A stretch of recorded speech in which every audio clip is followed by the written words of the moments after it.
10 Strangest Wills Ever. One guy left a fortune to random strangers. Another wanted to build a womanless library. A third one wished to pay off the national debt. Here are some more weird wishes. 1. A new husband for the widow.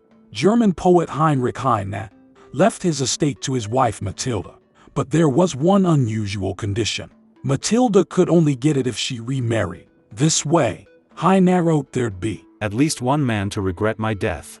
2. A series of gags. Canadian millionaire Charles Vance Miller died in 1926. His will turned out to be full of gags. Miller left $9 million to a Toronto family that could produce the most children within 10 years. He left an island getaway in Jamaica to 3 men who hated each other. To anti-gambling activists, Miller left interests in a jockey club. To teetotalers, he left his shares in a brewery. 3. Clearing the British national debt. In 1928, an anonymous person bequeathed £500,000 to Britain.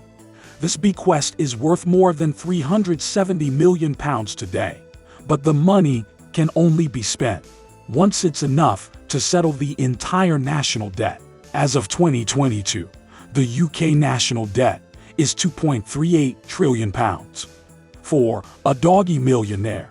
Billionaire hotelier Leona Helmsley died in 2007. Her entire $4 billion fortune was bequeathed to dog care. Specifically, Helmsley's Maltese Trouble received $12 million. Most of her grandkids were left out of the will. 5. A windfall for random strangers. Luis Carlos de Noronha Cabral da Camara was a Portuguese aristocrat. When he died in 1988, his last will caused a furor. He left all his considerable fortune to 70 random people.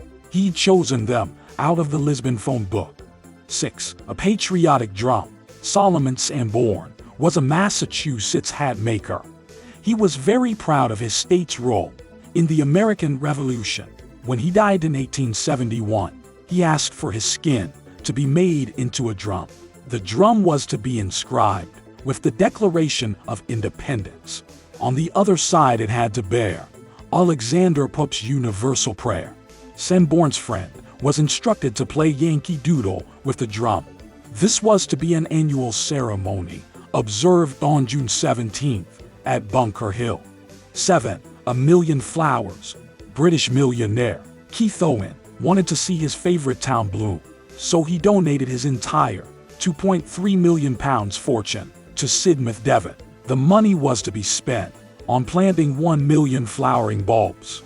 The interest, about £125,000 a year, was to be spent on maintaining Sidmouth and 2 nearby villages.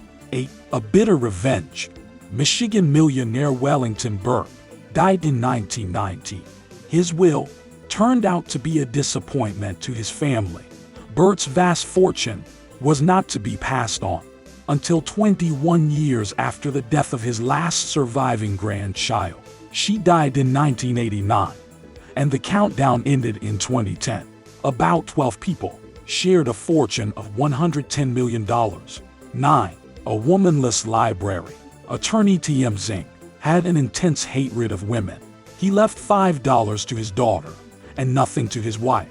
The rest of his money was to be used to establish a library. It would be the finest library in the world. It would be accessible to anyone after 15, except women. No works by women were allowed either. The will was challenged by Zink's daughter, and the library never materialized.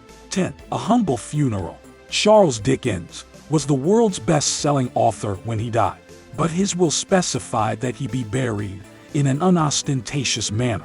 No more than 3 plain mourning coaches were to be employed. Dickens instructed that the attendees wear no scarf, cloak, black bow, long hat band, or other such revolting absurdity.